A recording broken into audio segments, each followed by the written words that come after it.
Hi friends, welcome to my channel.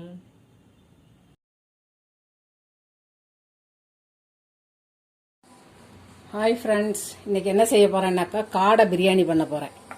ஏன்னா வெயில் நாளில் சிக்கன்லாம் ரொம்ப எடுக்கக்கூடாதும்பாங்க. சூடு ஏற்கனவே வெயில் பயங்கரமாக இருக்குது இந்த வாட்டி. அதனால் எல்லாம் ஜூஸுமாக குடிச்சிக்கிட்டு ஏதோ ஓட்டிக்கிட்டு இருக்கோம். எல்லா இடத்துலையுமே வெயில். அதனால் இப்போது சிக்கனுக்கு பதிலாக காடை வாங்கியிருக்கேன். காடை பிரியாணியாக பண்ணிடலாம் அப்படின்னு சொல்லிட்டு. இது குழம்பும் வைக்கலாம், சிக்கன் குழம்பு மாதிரியே குழம்பும் வச்சு சாப்பிட்லாம். அவ்வளோ நல்லது உடம்புக்கு. சிக்கனை விட காடை உடம்புக்கு அவ்வளோ நல்லது பாருங்கள். அதே மாதிரி தான் இருக்கும் டேஸ்ட்டும். ஒன்றும் ரொம்ப பெருசாக ஒன்றும் வித்தியாசம் இருக்காது. இப்போ இந்த கோடை வெயிலுக்காக வேண்டி சிக்கன் எடுக்காமல் காடை வாங்கிட்டு வந்திருக்கேன். இந்த காடையை வச்சு தான் பிரியாணி பண்ண போகிறேன். பிரியாணிக்கு வேணுங்கிற 4 பீஸு காடை எடுத்திருக்கேன். பட்டை, கிராம்பு, ஏலக்காய், ஜாதி பத்திரி எல்லாமே எடுத்தாச்சு. கிராம்பு எல்லாமே, மஞ்சள் தூள், மிளகாத்தூள், கரம் மசாலா தூள், இஞ்சி பூண்டு பேஸ்ட்டு, லெமனு, தக்காளி, தயிர், வெங்காயம், நம்மளுக்கு பிரியாணிக்கு என்ன போடுவோமோ எல்லாமே எடுத்திருக்கேன். நெய், எண்ணெய் எல்லாமே எடுத்திருக்கேன். இப்போ இதை வச்சுட்டு காடை பிரியாணி எப்படி செய்கிறதுன்ட்டு பார்க்கலாம். இப்போ இந்த காடையில் கொஞ்சமாக மஞ்சள் தூள், மிளகாத்தூள், உப்பு, தயிர் எல்லாம் போட்டு கொஞ்சம் போல் பரட்டி வச்சுக்கலாம்.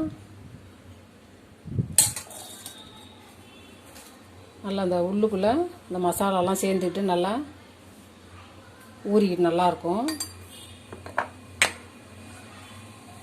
கொஞ்சமாக உப்பு போட்டுக்கலாம். கொஞ்சம் லெமனு, கொஞ்சமாக கரம் மசாலா, தயிர் கொஞ்சம்,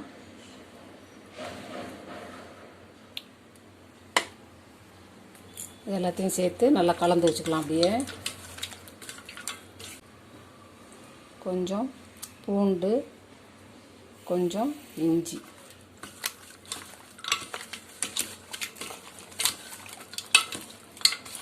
நம்ம தாளித்து எடுக்கிற வரைக்கும் இது அப்படியே ஊறிக்கிட்டு இருக்கட்டும்.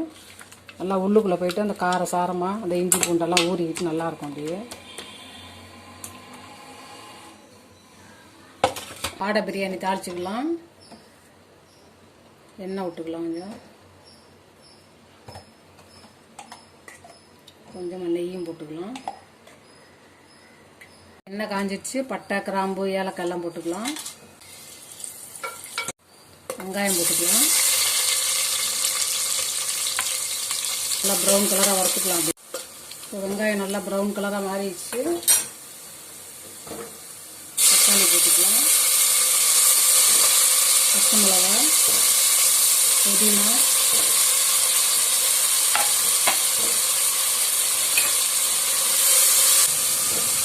இஞ்சி பூண்டு பேஸ்ட்டு,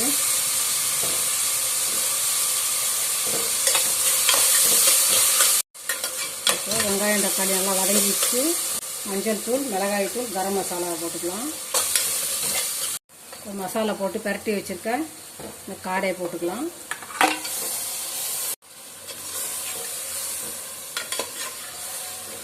தயிர் விட்டுக்கலாம். நான் முழுசாக போட்டிருக்கேன். நீங்கள் வேணால் 2ஆக கட் பண்ணி போட்டுக்கோங்க. சரி, பாதி அப்படியே கட் பண்ணி போட்டுக்கோங்க. இப்போ காடை நல்லா வதக்கி வச்சு அரிசியை போட்டுக்கலாம். கழுவி வச்சுருக்க ரைஸ் போட்டுக்கலாம்.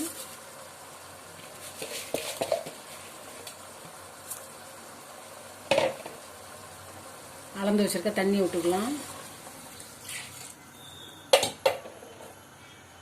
லெமனை புழிஞ்சு விட்டுடலாம். தேவையான அளவு உப்பு போட்டுக்கலாம்.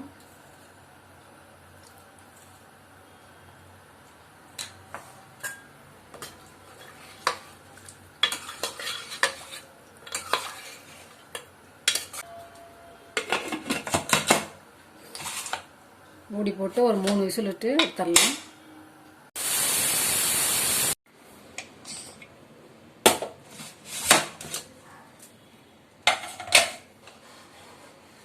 காடை பிரியாணி ரெடி ஆயிடுச்சு.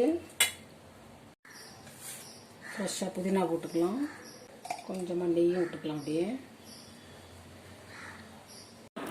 காடை பிரியாணி சூப்பராக ரெடி ஆயிடுச்சு பாருங்கள். முழுசாக வரும்னு பார்த்தேன், 2 உடஞ்சிருச்சு போல். அப்படியே கழண்டு வந்துருச்சு. ஓகே, பரவாயில்ல, நல்லா சூப்பராக வந்திருக்கு பாருங்கள்.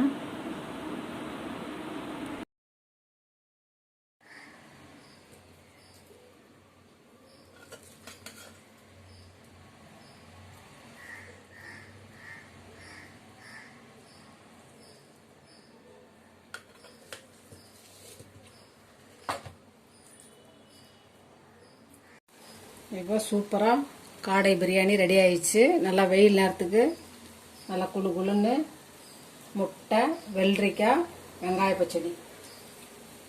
எங்கள் வீட்டு மதிய லஞ்ச் இன்னைக்கு இதுதான்.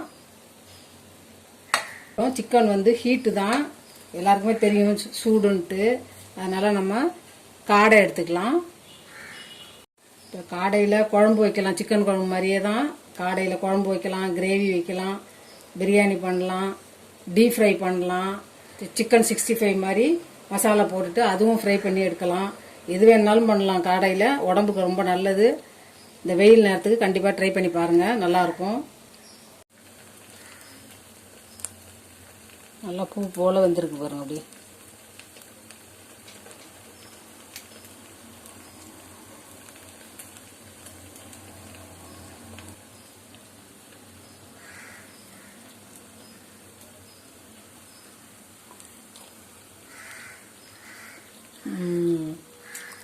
செம்மையாக இருக்குது.